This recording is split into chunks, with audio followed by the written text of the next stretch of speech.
네, 이 자리에 최인석 화성시장 나오셨습니다. 안녕하십니까? 안녕하세요. 예, 민선옥이 화성시장으로 이제 취임한 지 벌써 2년이 되셨습니다. 예. 우리 민선옥이 2년간 시정을 이끌어온 소감 좀 남다르실 때 한 말씀 해주시죠. 예.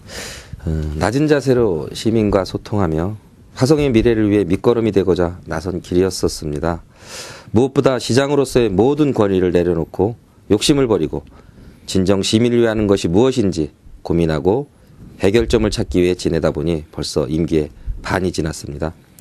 잘한 일에는 칭찬을 해주시고 혹여 부족한 부분에 대해선 아낌없이 질차도 해주시면서 저를 믿어주신 52만 화성시민께 이 자리를 빌어 진심으로 감사의 말씀드립니다.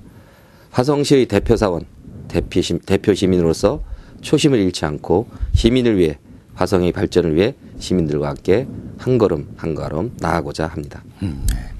2년 동안 시정 보시느라고 이제 많은 일도 하시고 이제 많은 보람된 일도 있었고 좋은 일도 있었고 그렇지만 또 어려운 일도 없지 않아 많이 있었을 거 아니겠습니까?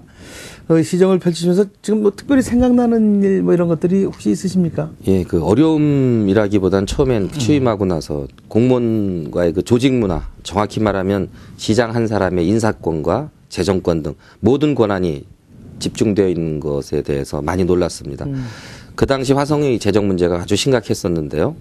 문제의 중심에 시장의 권력 집중이 있다는 걸 알게 되었습니다. 그래서 저는 시장이라는 직함과 권위를 없앴습니다.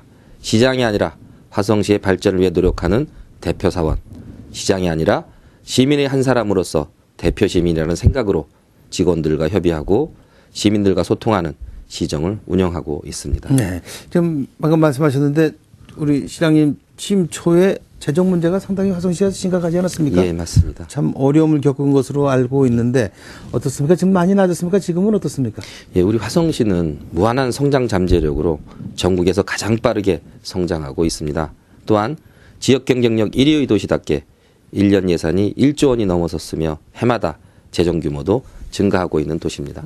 그럼에도 불구하고 시장 개인에게 집중된 과다한 권한과 이에 따른 무분별한 투자로 인해 취임 초 LH공사 지역개발협력기금 1,500억 원, 재정보전금 184억 원 등 총 1,684억 원의 결손이 예산되었습니다. 의회를 설득하여 두 차례에 걸쳐 삭감 추경과 지방채 발행, 세입 증대를 위해 다각적인 노력을 기울였습니다. 또한 2010년, 2011년 2년 연속 지방세 체납액 정리 1위를 차지할 정도로 체납액을 걷어들이는 등 세입 세출 분야의 각고의 노력을 통하여 어느 정도 재정 위기를 극복할 수 있었습니다.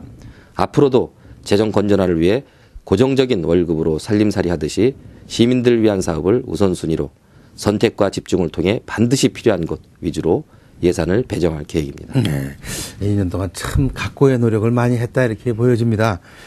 그런데 이 가운데서도 특히 보람이 있었거나 뭐 잘했다 이런 뭔 일이 잘했으니까 재정이 나아진 거 아니겠습니까? 어떤 걸 꼽으실 수 있습니까? 예, 재정 위기를 극복하고 재정 건전화를 이루기 위해 많은 노력을 기울였는데요. 예. 그중 대규모 투자 재원이 소요되는 공공청사와 체육센터 신청 관련 사업을 일몰시키거나 축소시켰던 것이 가장 보람이 있었습니다. 사업을 일몰시켰다 이런 말씀인데 이게 구체적으로 어떤 내용입니까? 예, 그 비봉면 청사, 팔탄면 청사, 양단면 청사 등이 이미 신축하기로 예정되어 있었습니다만 면 구매에 비해 너무 크게 설계되어 있어 신축비도 막대하게 소요되지만 신축 후 운영비로도 어마어마한 예산이 수반되어 재정 압박의 요인이 될 상황이었습니다. 과감하게 사업을 축소하기 위해 의회를 설득하고 수없이 많은 지역 주민들을 만나 필요한 시설만 들어서는 면청사 표준 건립 기준을 마련하였습니다. 이를 통해 약 240억 원의 예산을 절감할 수 있었습니다. 또한 남부권과 서부권, 동부권의 건설 예정인 체육시설을 용도를 변경하거나 규모를 축소함으로써 970억 원의 예산을 절감했습니다. 네. 뭐 이렇게 자꾸 예산을 축소하고 그러면 또 면청사도 축소하고 막 이러면 지역에서 반발도 좀 있지 않겠습니까? 주민들이 어떻게 해결하셨습니까? 예, 지역에 많은 분들이 반발이 실제 있었습니다. 예. 그러나 그대로 진행한다면 우리 화성시의 재정에 큰 압박 요인으로 두고 골칫거리가 될 것이 뻔한 상황이었습니다. 더구나 일부 시민만을 위한 청사, 시민 일부만을 위한 체육시설을 위해 대규모 재원을 투입할 수 없다는 것이 제 생각입니다. 설득하고 또 설득했습니다. 실적을 쌓기 위해 시정을 펼치진 않겠다. 진정으로 시민 모두를 위한 시정을 펼치려고 한다라는 저의 진정성을 시민들이 알아주셔서 추진할 수 있었습니다. 이 자리를 빌어 제 뜻을 기꺼이 받아주신 시민 여러분께 다시 한번 감사의 말씀을 드립니다. 이렇게 해서 절약한 예산이 총 1,200억 원에 이릅니다. 절약한 재원은 시민들이 피부로 느낄 수 있는 민원을 해결하는 데 쓸 계획입니다. 네.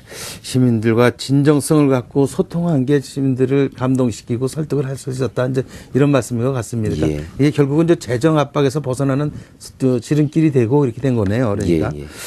네, 이 재정 위기를 극복하는 한편으로다가는 우리 시장께서는 취임 초부터 지속적으로 추진해온 그 교육 정책이 지금 성과를 내고 있다 이런 얘기가 들리고 있습니다. 어떻습니까? 이 창의지성 교육도시인가요, 그게? 예, 맞습니다. 좀 소개 좀 해주시죠. 예, 지난 5월 29일 김상곤 경기도 교육감과 전국에서 최초로 창의지성 교육을 위한 MOU를 체결했습니다. 창의지성 교육이란 인류 사회의 다양한 지적 전통, 문화적 소양, 경험과 체험 등 지성 교육을 통하여 비판적 사고를 키우고 창의적 인재를 육성하는 교육을 말합니다. 이는 대한민국에서 최초로 시도되는 획기적인 교육 프로그램으로 우리 화성시를 시작으로 대한민국의 교육 패러다임을 바꿀 수 있는 최고의 교육 정책이라 확신합니다. 즉 창의성 교육은 세계의 교전을 읽고 함께 토론하고 또 전시회, 음악회 등 문화적 소양을 넓히는 수업을 통해 수업은 진정한 배움의 중심으로, 교실은 경쟁이 아닌 협력을 통하여 함께 발전하는 교실로, 학교는 참여와 소통의 민주적 학교로, 학생들은 비판적 사고력과 창의성으로 스스로의 자기의 꿈을 키우는 학생으로 바뀌게 될 것입니다. 네, 완전한 민주시민을 육성해내는 게 이제 교육정책의 그 기본이다. 이제 이렇게 한마디로 표현할 수 있는 것 같은데 어떻습니까? 이 창의지성 교육도시를 위한 어떤 구체적인 로드맵도 만들어졌겠는데 어떤 겁니까? 예, 창의지성 교육을 위해선 무엇보다 토론식 수업이 가능한 25명 미만의 스몰 클래스 운영과 우수한 교사 인력 활중이 중요합니다. 29일 경기도 교육청과 MOU 체결을 통해 스몰 클래스제 운영과 우수교사 인력 확충에 대한 행정적 지원을 약속받았습니다. 이와 함께 우리 시는 창의성 교육 모델 지구를 조성, 스몰 클래스 환경 조성, 창의성 교육 지원센터를 설립, 운영 등 창의성 교육을 위해 올해 119억 원의 예산을 투입하는 등 창의성 교육이 정착될 수 있도록 행정적, 재정적 지원을 아끼지 않을 계획입니다. 특히 대규모 주거 밀집 지역인 도시형과 과소 인구 지역인 농, 산, 어촌형 등 2개의 창의성 교육 모델 지구를 지정, 2012년 23개고를 시작으로 오는 2015년에는 초, 중, 고등학교 전체로 창의성 교육을 확대할 계획입니다. 네, 이 교육은 이 학부모들에 대해서 이 변화에 상당히 민감한 부분 아니겠습니까? 맞습니다. 어떻습니까? 이 교육 패러다임이 이렇게 바뀌게 되면 학부모들이 상당히 불안해할 것 같은데 어떻습니까? 예, 맞습니다. 현재의 단순한 기식 교육은 분명히 한계가 있으며 또한 많은 문제점들이 노출되고 있습니다. 인간에 대한 배려가 없는 교육, 경쟁이 우선인 교육 등으로 학교 폭력, 왕따 등 많은 문제점을 안고 있습니다. 창의성 교육은 무엇보다 스몰 클래스를 통해 아이 한 명 한 명의 적성과 특기를 키워나갈 수 있는 교육 패러다임입니다. 창의성 교육을 성공적으로 추진하기 위해선 무엇보다 학부모들의 의식이 전환되어야 합니다. 이를 위해 수십 차례에 걸쳐 학부모들을 만났습니다. 본격적으로 창의성 교육 프로그램이 시행되고 또 가시적인 성과를 얻게 되면 진정으로 아이들을 위한 교육이 무엇인가를 아실 수 있을 겁니다. 네. 이 화성시 같은 경우는 국내 자치단체 가운데서도 이제 손가락으로 꼽힐 정도로다 이 광활한 면적을 가지고 있는 그런 자치단체 도농복합도시입니다. 예. 그러다 보니까 이제 균형 있는 개발이라는 측면에서는 사실 그 어려움도 행정적으로 어려움을 갖고 있는 것도 사실인데 예. 어떻습니까? 이 지역 균형 발전을 위한 구상은 따로 갖고 계십니까? 예. 동북권역은 2014년부터 입주가 시작되는 29만 명 규모의 동탄 이신도시로 지속적인 발전을 거듭할 것입니다. 또한 KTX 환승역 개통으로 동북권은 경기 남부 지역의 최고의 교통허브로 성장하게 될 것입니다. 한편 상대적으로 낙후된 서부권역도 오는 2016년 개장 예정인 유니버설 코리아 리조트를 비롯하여 송상 그리스 등으로 서남북권역의 지속적인 발전을 기대할 것입니다. 또한 제2외곽순환고속도로를 비롯하여 광역교통망이 구축될 것입니다. 인천공항까지 30분이면 갈 수 있는 편리한 교통망 구축과 연간 1,500만 명의 관광객을 유치할 것으로 예상되는 USKR, 대한민국 최초의 운하도시 송산 그린시티 등 앞으로 대한민국의 관광은 서남북권역을 중심으로 한 화성시가 이끌어 나가게 될 것입니다. 이와 더불어 서부권역은 대한민국 최초의 천연기념물로 지정된 공룡알 화석지와 한반도 최초의 뿔공룡 코리아 캐로덥스 화성 N10의 화석이 발견된 곳입니다. 우리 시는 편리한 교통망과 보존가치가 높은 생태환경의 공룡알 화석 산지가 있는 이곳을 중심으로 국립자연사박물관을 유치하고자 합니다. 국립자연사박물관 유치는 경기개발연구원의 용역 결과에서도 알 수 있듯이 우리 화성시가 최적지입니다. 우리 시는 국립자연사박물관이 화성시에 유치될 수 있도록 모든 행정력을 기울일 계획입니다. 네. 좀 이런단 말씀이십니다만은 이 국립자연사박물관 유치와 관련돼서 이런저런 얘기가 많이 나옵니다. 뭐 예, 맞습니다. 충청권으로 가니 어쩐 얘기가 나오는데 예. 어찌 뭐 흔들림이 있을 것 같습니까, 어떻습니까, 시장님께서? 대외 여건이 썩 좋지는 않지만요. 예. 화성시가 지속적으로 발전하면서 또한 정주할 수 있는 도시를 만들기 위해 해결할 과제 몇 가지 중에 하나입니다. 그 하나가 우선 앞서 말씀드린 국립자연사박물관 유치를 위해 모든 노력을 기울여야 할 것이라고 생각합니다. 사실 공식적인 발표는 나지 않았지만 정부는 국립자연사박물관을 세종시로 추진한다는 말이 있었습니다. 대규모 국책사업이 명분과 타당성이 없이 진행되는 것은 결코 국민의 세금을 낭비하는 것으로 절대 동의할 수 없습니다. 국립자연사박물관이 화성시로 유치될 수 있도록 모든 노력을 기울일 것입니다. 이와 함께 지난 50년간 고통받아온 매양리를 평화생태공원으로 조성하기 위해 국비 지원을 적극적으로 이끌어낼 것입니다. 현재 매양리의 평화공원을 위한 토지 매입비 1,167억 원 중 국비 보조율이 60%인데요. 이를 100% 지원받을 수 있도록 노력하겠습니다. 또한 국비 지원이 없는 공사비 지원을 70% 받을 수 있도록 모든 노력을 기울이고자 합니다.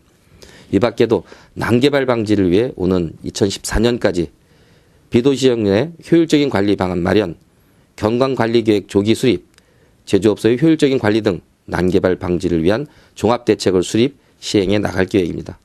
이외에 태안 3지구 문제, 병점역 역세권 문제 등 다양하고 힘든 문제들이지만 우리 시의 미래 발전과 시민의 삶과 직결되는 과제들을 하나하나 해결해 나가고자 합니다. 네.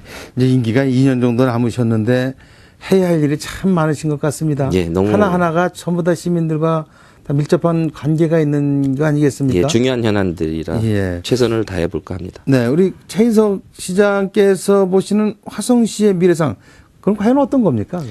예, 우선 화성시는 오는 2017년이면 인구 100만이 넘는 대도시로 성장할 것입니다.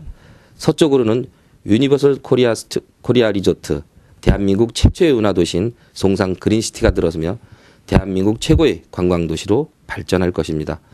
동탄 1, 2신도시를 비롯하여 동부권역은 KTX 환승역과 경부고속도로 등 경기도 남부권역 최고의 교통협으로 성장할 것입니다.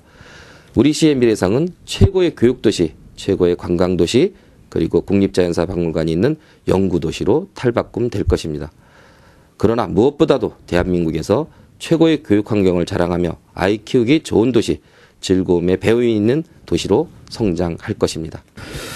네, 요즘 상당히 정부도 이제 경기 침체 세수가 많이 들어오지 않고 막 이러다 보니까 이제 각종 국책 사업들도 추진에 어려움을 겪고 이러는데 지금 화성 송산의 유니버설 스튜디오 지금 추진하고 계시지 않습니까? 예. 물론 경기도와 같이 하는데 이게 좀 재정적으로 상당히 쉽지 않다 이런 얘기도 들리고 있습니다. 어떻게 걱정을 안 해도 되겠습니까?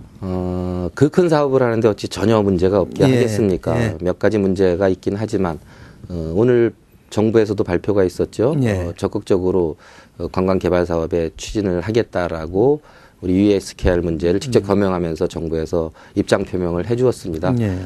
이것이 전환의 계기가 될 거라고 믿고요. 9월 달에 본계약이 가능해 보입니다. 내년 초면 착공이 들어가서 2016년도에 목표로 하는 것에 큰 틀에서는 큰 지장이 없어 보입니다. 자연사박물관도 무슨 지금 세종시 얘기가 계속 나오는데 확정이 된 겁니까?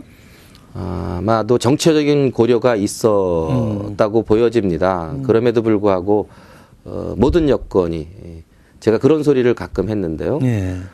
국민의 혈세가 어마어마하게 들어가는 독립기념관이 있었지 않습니까? 독립기념관을 보면 정말로 독립을 시켜놔 버렸지 않습니까?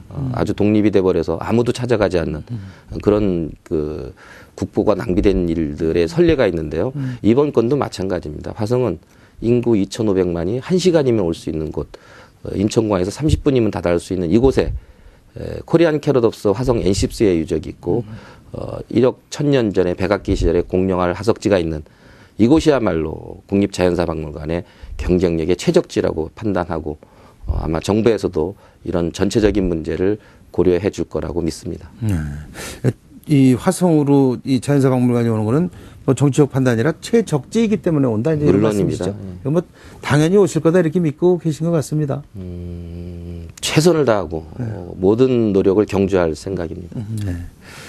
그 화성의 가장 큰 현안 중에 하나를 꼽으라면 태안 삼지구 문제를 꼽지 않을 수가 없습니다.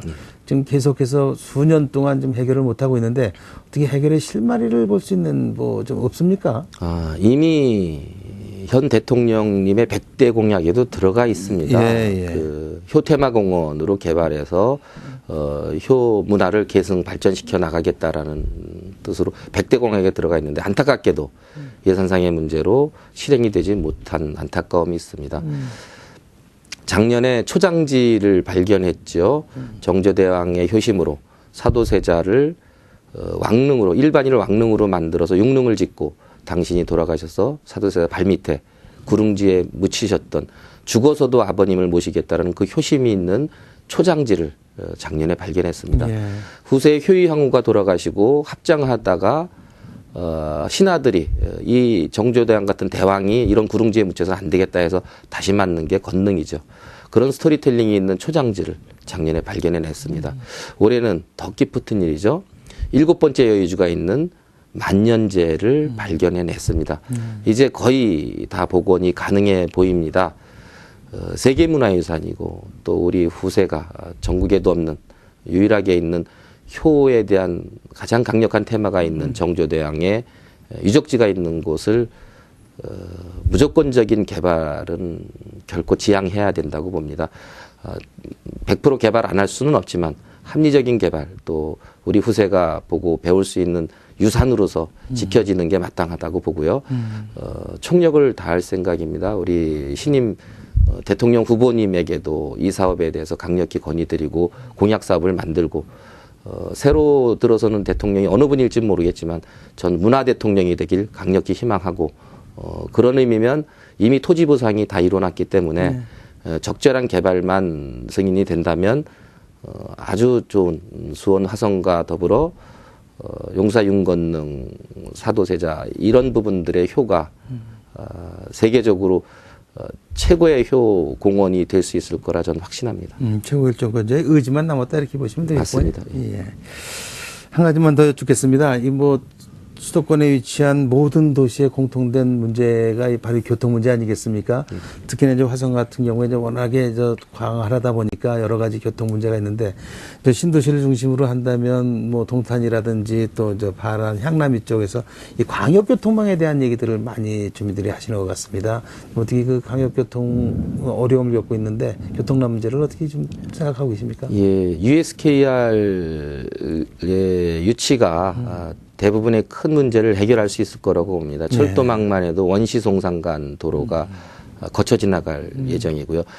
동서간의 고속도로도 민자도로로 이미 확정된 것이 있고 추진 계획이 있는 것이 있습니다. 그런데 지금 형국에서는 시간이 문제지 화성의 광역교통망 문제는 해결할 수 있을 거라고 봅니다. 왜냐하면 화성밖에 투자할 데가 없어 보이기 때문입니다.